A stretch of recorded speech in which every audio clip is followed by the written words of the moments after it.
할렐루야. 우리 옆에 분들에게 이렇게 믿음으로 선포합시다. 영혼의 심장을 다시 뛰게 합시다. 영혼의 심장을 다시 뛰게 합시다. 아멘. 어느 40대 아들과 70대 어머니가 대화를 했어요. 제 얘기 아닙니다. 공교롭게도 이게 딱 저랑 맞아 떨어지는데 나이만 그런 거예요. 40대 아들과 70대 어머니가 대화를 하는데 아들이 이렇게 말합니다. 어머니, 저 진짜 교회 가기 싫어요. 그래서 어머니가 걱정하는 눈빛으로 도대체 왜 그러냐? 그랬더니 아들이 제가 교회 가기 싫은 3가지 이유를 말씀드릴게요. 뭐냐? 그게 뭔데? 첫 번째, 저도 주일에 늦잠 좀 자고 싶어요. 일주일 내내 진짜 힘들었는데 왜 주일까지 늦잠을 잘 수 없는 겁니까? 그래. 또 두 번째, 장로님의 기도가 너무 길어요. 세상에 대표 기도를 20분 하는 게 어디 있어요? 이건 아니잖아요. 그래. 또 세 번째, 서로 인사하는 게 너무 싫어요. 왜 잘 알지도 못하는 사람에게 웃어주고 반가워하며 억지로 사랑한다고 말을 해야 하는 겁니까? 저 진짜 교회 가기 싫어요. 이렇게 말을 하는 거예요. 이 아들의 말을 잘 들은 어머니가 이렇게 권면을 합니다. 얘야, 그럼에도 불구하고 네가 교회에 가야 하는 3가지 이유가 있단다. 그게 뭔데요? 첫째, 교회 가고 안 가고는 우리의 선택의 문제가 아니야. 하나님 나라 백성은 반드시 가야 할 의무가 있단다. 또요, 두 번째, 교회는 사람 만나러 가는 곳이 아니야. 하나님 만나서 은혜 받으러 가는 곳이지. 마지막 3번째는 뭔데요? 이 3번째가 결정적인 이유야. 야, 너 그 교회 담임 목사잖아. 담임 목사가 교회 가기 싫어하면 어떻게 하니? 제 얘기 아니라고 말씀을 드렸어요. 여러분, 오늘 우리가 예배로 나왔는데요, 우리 모두는 기쁨으로 교회에 나오신 줄로 믿습니다. 그런 분들에게 오늘 하나님께서 예비한 복을 주실 줄로 믿습니다. 그러나 어쩌면 진짜 오기 싫은데 아주 극성맞은 아내 때문에, 믿음의 가족들 때문에 어쩔 수 없이 오신 아주 극소수의 성도님들 계실 거예요. 여러분, 그런 분들에게도 오늘 동일한 은혜가 임할 줄로 믿습니다. 우리 그 마음을 담아서 한 번 더 이렇게 인사하겠습니다. 그래도 하나님은 당신을 열렬히 사랑하십니다. 그래도 하나님은 당신을 열렬히 사랑하십니다. 아멘. 여러분, 오늘 우리는요, 교회의 심장을 다시 뛰게 할 5번째 이야기를 나눠야 해요. 여러분, 그 5번째가 뭐냐? 한번 따라 할까요? 교회를 열렬히 사랑합시다. 이어서 시작. 교회를 열렬히 사랑합시다. 여러분, 아멘이십니까? 여러분, 그렇다면 우리는 왜 교회를 열렬히 사랑해야 하는 걸까요? 도대체 왜 우리는 교회를 사랑해야 되는 걸까? 그 이유에 대해서 에베소서 1장 23절은 이렇게 말을 합니다. 우리 메시지 성경으로 함께 읽습니다. 시작. 교회는 그리스도의 몸입니다. 그분은 교회 안에서 말씀하시고 활동하시며 교회를 통해 만물을 자기의 임재로 가득 채우십니다. 아멘. 여러분, 이걸요 한 문장으로 딱 요약하잖아요. 그러면 어떤 의미냐? 교회가 우리의 영적인 집이라는 거예요. 교회가 우리의 영적인 집이라는 거죠. 여러분, 우리는요 교회를 통해 은혜를 받습니다.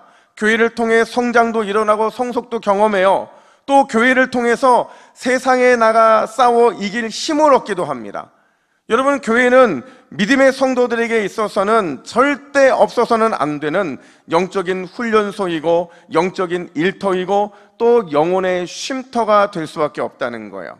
그렇기 때문에 우리는 교회를 사랑할 수밖에 없고, 아니 열렬히 뜨겁게 사랑할 수밖에 없는 줄로 믿습니다. 근데 놀라운 건 여러분, 우리만 교회를 사랑하는 게 아니라는 거예요. 우리만 교회를 사랑하는 게 아니라 우리보다 먼저, 아니 더욱 뜨겁고 열렬히 사랑하는 분이 계세요. 여러분, 그분이 누구일까요? 그렇죠, 우리 주 예수 그리스도. 그분이 우리보다 먼저 더욱 뜨겁고 열렬히 교회를 사랑하시는 줄로 믿습니다. 그래서 앞서 읽었던 에베소서 1장 23절에서 교회가 그리스도의 몸이다라고 말을 하는 건요, 이런 의미예요. 그리스도께서 교회를 자기 몸처럼, 자기의 심장처럼 그렇게 소중히 여기고 사랑하신다라는 거예요. 그래서 여러분, 우리 주님의 시선은요 항상 교회를 향하고 있고요, 그리고 우리 주님의 마음은 항상 교회로 가득 차 있어요. 누가 뭐라 하든 상관없이 우리 주님은요 교회를 무조건적으로 사랑하세요. 여러분, 이거를 여러분들이 공감하게 제가 이렇게 설명해 드릴게요. 여러분, 제가 이걸 우리 동부교회에 적용해서 선포하면 여러분들이 아멘 해보세요. 예수님은 우리 동부교회의 머리가 되십니다. 예수님은 자기 몸처럼 자기 심장처럼 우리 동부교회를 아끼고 사랑하십니다. 우리 주님의 시선은 항상 동부교회를 향하고 있고 우리 주님의 마음은 항상 동부교회로 가득 차 있습니다. 누가 뭐라 해도 우리 주님은 동부교회를 무조건 사랑해 주십니다. 아멘. 여러분, 어떻게 우리가 아멘 안 할 수가 있겠냐는 거죠. 근데 문제는 뭐냐면, 문제는 늘 우리 자신이에요. 우리는요 교회를 사랑한다고 말을 합니다. 그리고 우리는 실제로 교회를 사랑합니다. 근데 우리 중에는 교회를 어떻게 사랑해야 될지를 모르는 경우들이 종종 있어요. 교회를 사랑할지 모르는 목회자들도 있고요, 교회를 어떻게 사랑할지 모르는 수많은 성도님들도 계시죠.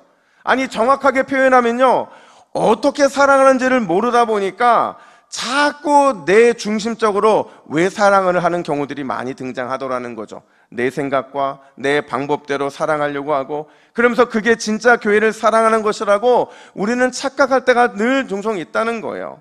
여러분, 진짜 교회를 사랑하는 게 뭘까요?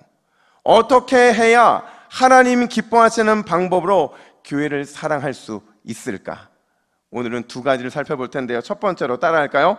참 진리는 사랑으로 역사합니다. 여러분, 이 명제에 대해서 동의하세요? 참 진리는요 반드시 무엇을 통해 역사해요? 사랑을 통해 역사한다는 사실을 우리는 기억해야 된다는 거죠. 우리가 읽은 요한일서 4장 7절은요 사도 요한이 이 4장 7절에서 사랑하는 자들아 라고 말하면서 시작을 해요. 이 표현은요 11절에도 한 번 더 반복되고 있는데, 여러분, 여기에서 사랑하는 자들이 누구일까요? 사랑하는 자들이 누구예요? 그 사랑하는 자들은 바로 하나님 나라 공동체인 교회를 상징하는 거예요. 특별히 주목해야 되는 것은요, 교회를 수식하는 한 단어가 있는데 이 단어가 계속 반복되고 있어요. 7절부터 11절에서 무려 15번이나 반복이 되고 있는데, 여러분, 교회와 떨어질 수 없는 이 단어, 교회를 수식함으로 말미암아 요한이 반복하고 거듭해서 강조하고 있는 이 단어가 뭘까요? 그렇죠, 사랑입니다.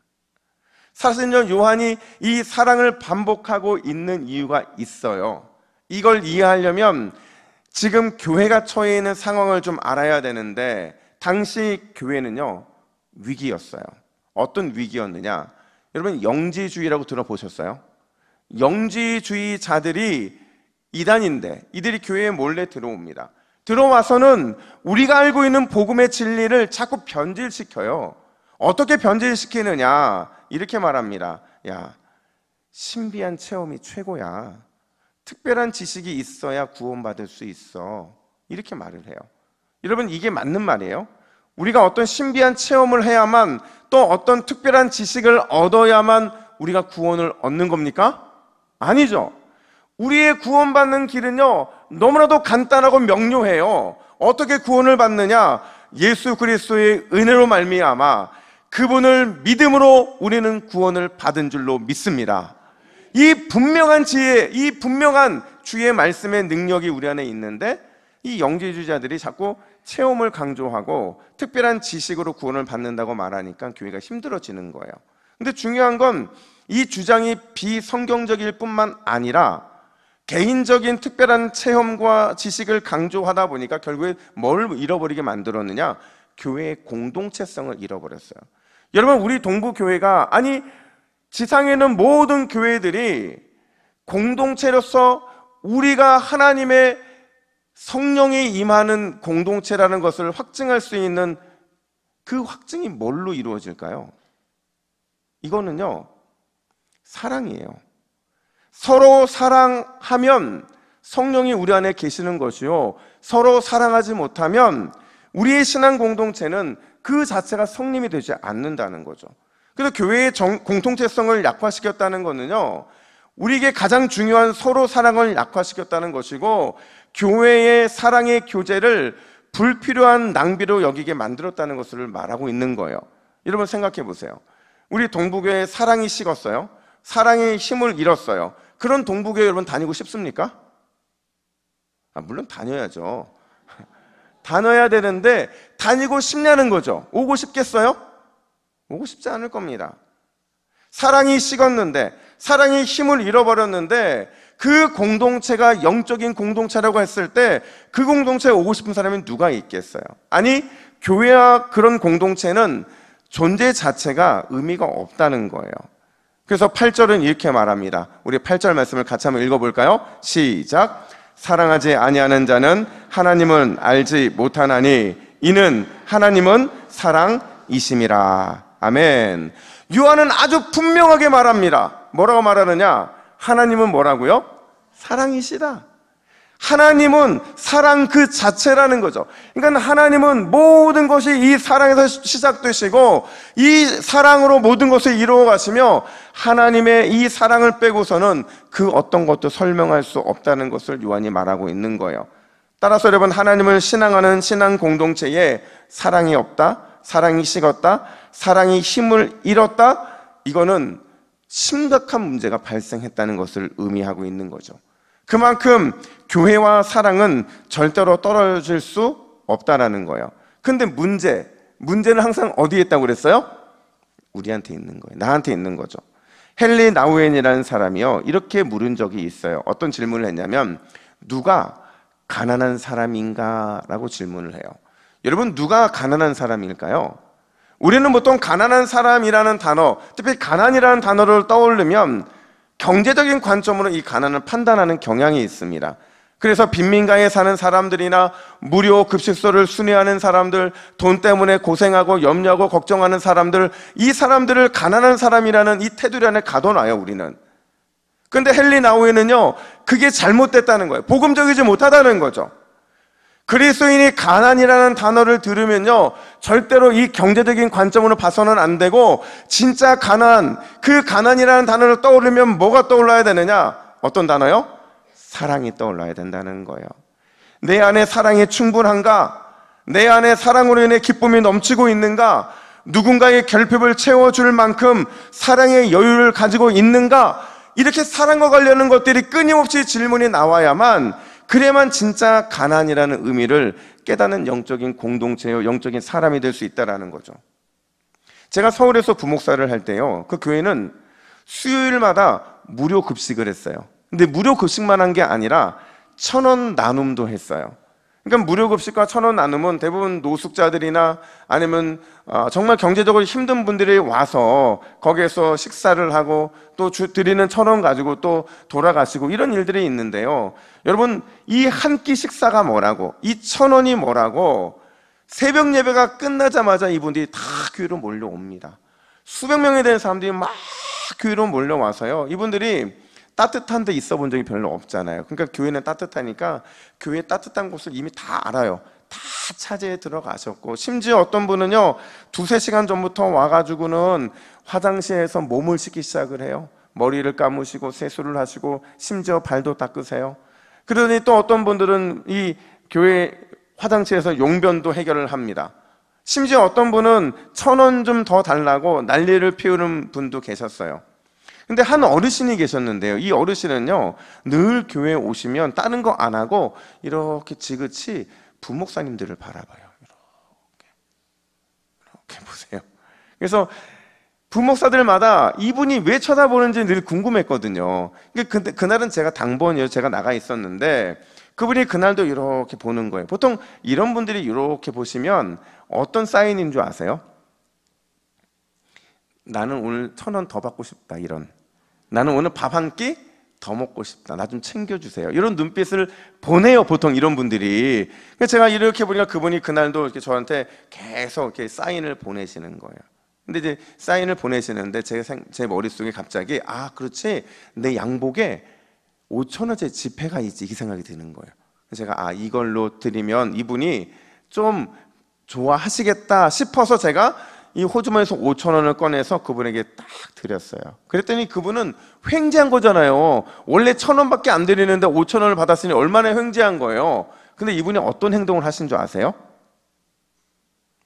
갑자기 제가 드린 이 5,000원을 제 얼굴에 던지는 거예요. 그래서 제가 5,000원을 얼굴에 탁 맞았습니다. 그러더니 뭐라고 말하냐면, 이봐요, 누굴 거지로 합니까? 딱 이러는 거예요. 그 제가 너무 당황해가지고, 어르신 오늘 아침에 뭐 속상한 일 있으세요? 물어봤더니 그분이 하시는 말씀이, 자기는요 교회에 돈 받으러 온 게 아니라는 거예요. 자기는 교회에 밥 한 끼 해결하러 온 게 아니라는 거예요. 그래서 뭐라고 말하냐면, 기도 좀 받으려고 왔는데, 아니 어떻게든 이 교회 부목사들은 교회 와서 기도 받으러 온 사람에게 사인을 보내도 기도는 안 해주고 맨날 밥 주고 맨날 이렇게 1,000원 줘서 보낸다고, 나는 기도 받고 싶어 왔는데, 이러면서 화를 내더니 확 나가버리시는 거예요. 제가 이 얘기를 우리 부목사님들께 얘기를 했어요. 그때 한 저희가 8명 정도 부목사님이 계셨는데, 이 얘기를 하니까 다들 뭐 껄껄껄 웃어요. 자기가 아니라서 다행이래요. 제가 그랬어요. 그래서 이거는 그 문제가 아니다, 이 문제가 아니고, 진짜 사람들이 원하는 거는 돈 1,000원이 아니고 밥 한 끼가 아니라 뭘 원하는 거예요? 기도죠. 영적인 관심을 원하고 영적인 사랑을 원하다라는 거예요. 여러분, 제가 이 사건을 통해 배운 게 한 가지가 있어요. 그게 뭐냐면, 우리가 가장 많이 하는 실수 중에 하나가, 우리는 사랑이라는 단어를 떠오르면 절대 해서는 안 되는데 늘 이 사랑을 우리는 계산의 관점으로 접근하더라는 거예요. 사랑을 베풀어야 되는데 그 사랑을 베풀기 위해서 얼마를 베풀어야 될지에 대한 계산이 내 안에 진행이 되더라는 거죠. 그러니까 내 안에 80%의 사랑이 채워졌으면 80%를 다 주는 게 그리스도의 정신이잖아요. 그렇잖아요. 근데 이 80%를 다 주고 나면 내 안에 얼마 남아요? 안 남으니까 이거 주기를 꺼리면서 계산기를 돌리는 거죠. 그런 우리를 향해서 요한이 뭐라고 책망하느냐, 11절 말씀을 보세요. 우리 11절 말씀 같이 읽습니다. 시작. 사랑하는 자들아, 하나님이 이같이 우리를 사랑하셨은즉 우리도 서로 사랑하는 것이 마땅하도다. 아멘. 여러분 보세요. 하나님이 이같이 우리를 어떻게 하셨대요? 사랑하셨다, 이렇게 말해요. 하나님이 이같이 우리를 사랑하셨다는 것은요, 이미 하나님께서 우리에게 충분한 사랑을 주셨다는 거예요. 우리 안에 넉넉한 사랑을 주셨다는 의미인 거죠. 따라서 고민할 필요가 없다는 거예요. 계산기를 두드릴 필요가 없다는 거죠. 열심히 나눠줘도 된다는 거예요. 막 퍼주고 또 퍼자도 우리 안에 그리스도의 그 사랑은 절대 모자람이 없다는 거예요. 근데도 왜 계산기를 두드리고 있냐라고 오늘 요한은 우리에게 질문하고 있는 거죠. 여러분, 우리는 늘 교회를 사랑한다고 말을 합니다. 아마 이 안에서 교회를 사랑하지 않는 분들은 단 한 분도 안 계실 거예요. 근데 여러분, 거창하게 교회 사랑하지 마세요. 거창하게 교회 사랑하지 말고 우리가 서로 사랑하면 그 먼저 서로 사랑함이 교회를 사랑함으로 나타나게 될 줄로 믿습니다. 성도가 성도를 서로 사랑하고, 목회자와 성도가 서로 사랑하고, 어린이와 어른 세대가 서로 사랑하면, 그러면 결국에는 그 사랑이 온 교회를 사랑하는 사랑의 표지로 나타나게 된다는 거예요. 그래서 요한은 이렇게 오늘 사랑의 이야기를 마무리하는데 12절 하반절 말씀 보세요. 우리 12절 하반절 같이 읽습니다. 시작. 만일 우리가 서로 사랑하면 하나님이 우리 안에 거하시고 그의 사랑이 우리 안에서 온전히 이루어지느니라. 아멘. 여러분, 사랑이 우리를 온전하게 만든대요. 어떤 특별한 능력이 우리를 온전하게 만드는 게 아니고요, 사랑이 그 교회 공동체를 온전하게 만든다는 거죠. 우리가 서로 사랑할 때 교회는 비로소 온전함을 갖추게 된다는 겁니다. 여러분, 서로를 진실하고 온전히 사랑함을 통해서 참 교회됨을 증명하는 우리 동부교회가 되기를 예수님의 이름으로 축복합니다. 뿐만 아니라 두 번째로 오늘 본문은 이렇게 말해요. 따라합시다. 보이는 사랑이 건강한 교회를 만듭니다. 여러분, 요 명제도 이해가 되세요? 보이는 사랑이 건강한 교회의 표지가 된다는 거죠. 여러분, 보이는 사랑이라는 게 뭘까요? 사도행전 4장 32절은 보이는 사랑을 이렇게 표현합니다. 우리 한번 같이 읽어볼까요? 시작. 믿는 무리가 한 마음과 한 뜻이 되어 모든 물건을 서로 통용하고 자기 재물을 조금이라도 자기 것이라 하는 이가 하나도 없더라. 아멘. 여러분, 얼마나 대단한 모습입니까? 저도 이 말씀을 보면서 야, 초대교회 정말 대단하다. 어떻게 이렇게 욕심 없이 서로 이렇게 하나 될 수 있을까?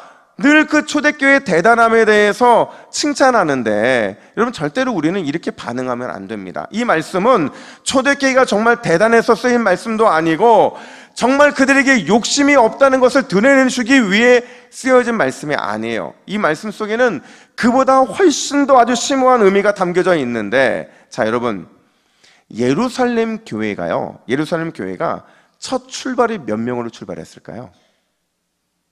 몇 명으로 출발했어요? 사도행전 1장 15절에 보니까 마가의 다락방에 모인 사람들이 약 몇 명이었대요? 120명이었다 이렇게 말을 해요. 그러니까 예루살렘 교회의 출발은 120명이었어요. 근데 이 120명의 개척 멤버로 시작한 교회가 단 하루 만에 2장 41절에 보니까 몇 명으로 변화되었느냐? 우리 함께 읽겠습니다. 우리 2장 41절 말씀 같이 읽습니다. 시작. 그 말을 받은 사람들은 세례를 받음에 이날에 신도의 수가 3,000이나 더하더라. 아멘. 여러분, 분명히 전날에 120명이 사역을 시작을 했어요. 교회 120명이 모여서 함께 열심히 예배를 드리고 기쁨으로 기도하고 함께 믿음의 공동체를 세웠는데, 단 하루가 지나자마자 몇 명의 새 가족이 등록했대요? 3,000명이나 되는 성도들이 등록했대요. 자, 질문. 여러분, 이게 예루살렘 교회 입장에서 축복이었을까요? 위기였을까요? 여러분, 잘 들어보세요.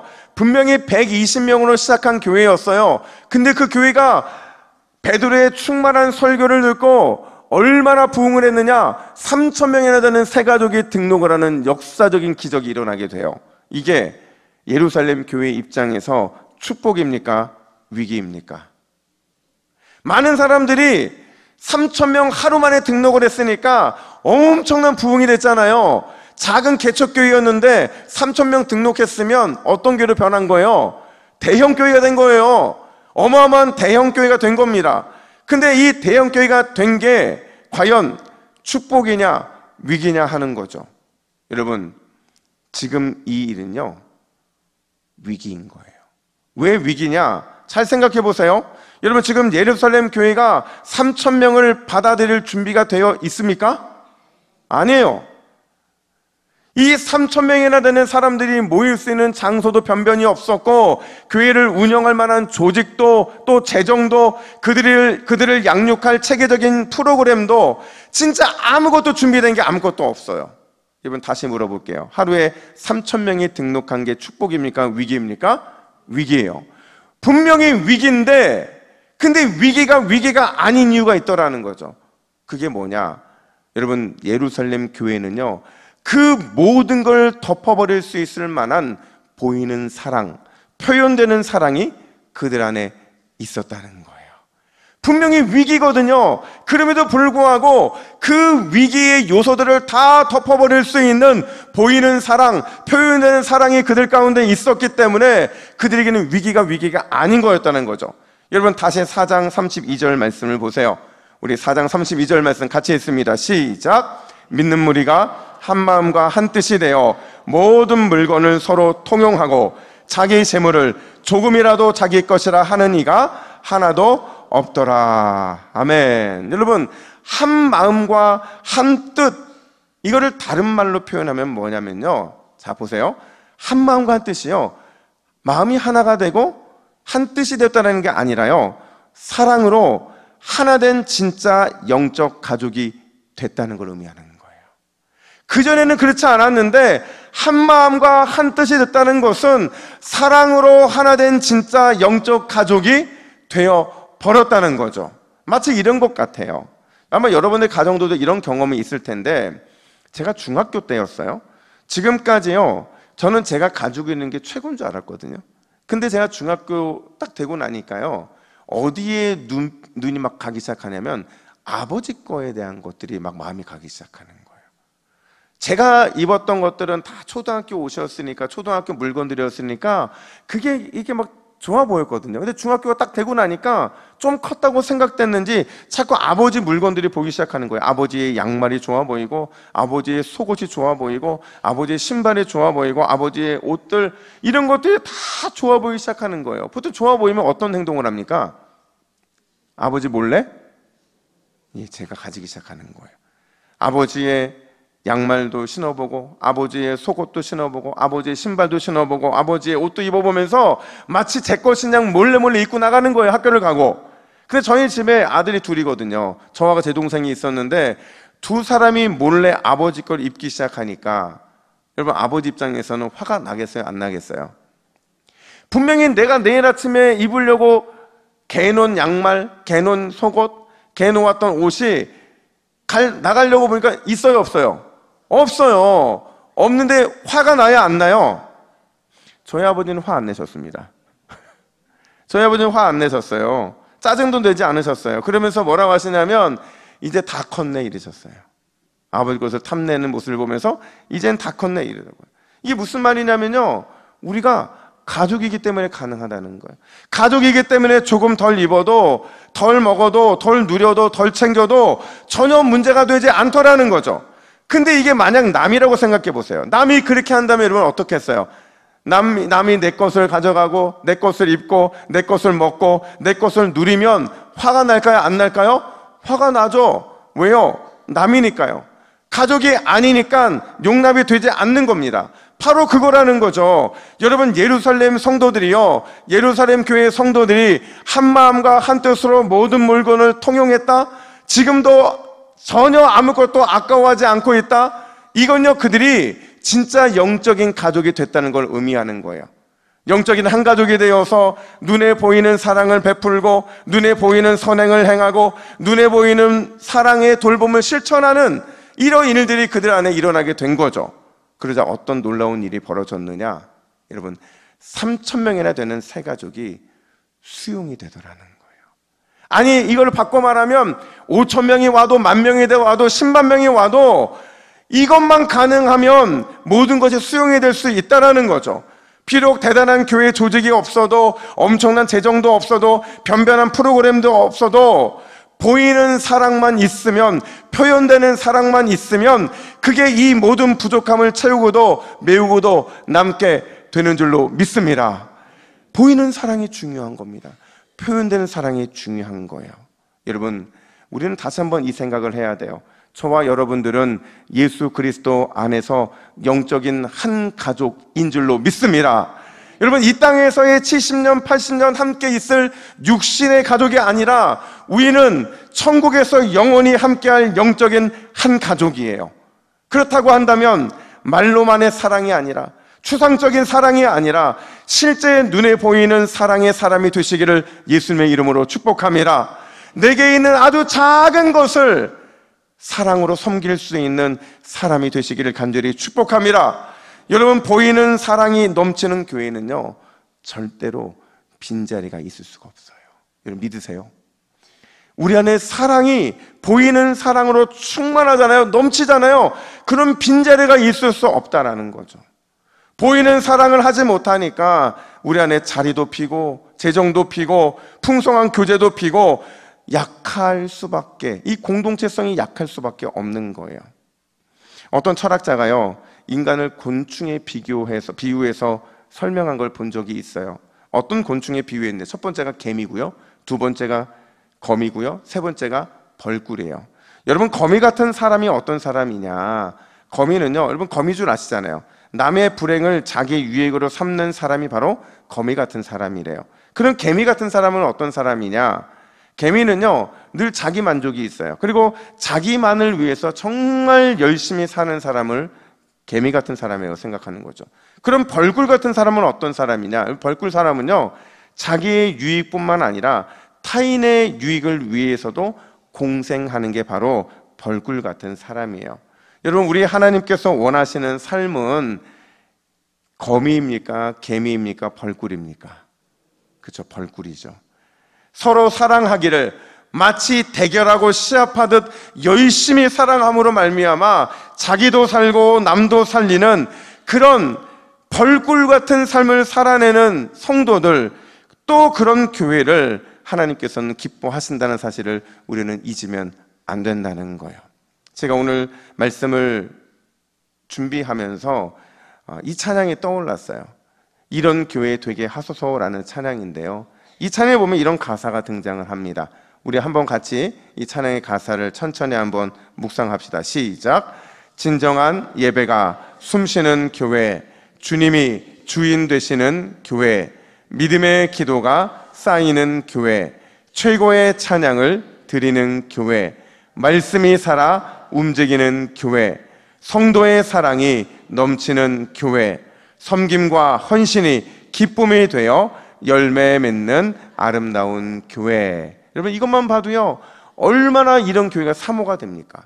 근데 여러분, 여기에 한 걸음 더 나아가서 후렴 부분에서는 이렇게 말합니다. 우리 후렴도 같이 있습니다. 시작. 주님의 마음 닮아서 이웃을 사랑하는 교회, 주님의 영광을 위해서 빛 대신 주님 전하는 교회, 사랑의 불꽃이 활짝 피어나 날마다 사랑에 빠지는 교회, 주께서 사랑하는 우리 교회가 이런 교회 되게 하소서. 아멘.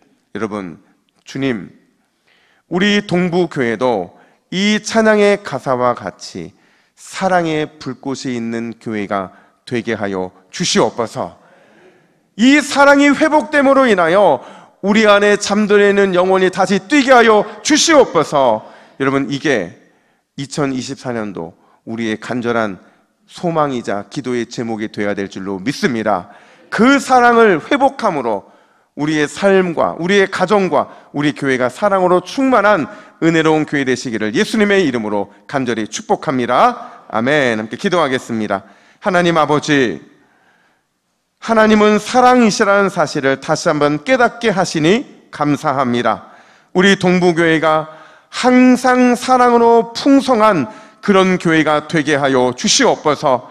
그 사랑으로 서로를 섬기게 하여 주시고, 서로를 돌보게 하여 주시고, 서로를 위해 기도하는 교회다운 교회가 되게 하여 주시옵소서. 주여, 우리 동부교회가 살아야 가정이 살고 부산이 살고 대한민국이 살고 열방이 살아나게 될 줄로 믿습니다. 사랑의 불꽃이 활짝 피어나 날마다 사랑에 빠지는 복된 교회, 우리 동부교회 될 수 있도록 인도하여 주시옵소서. 이 모든 말씀 예수 그리스도의 이름으로 기도하옵나이다. 아멘.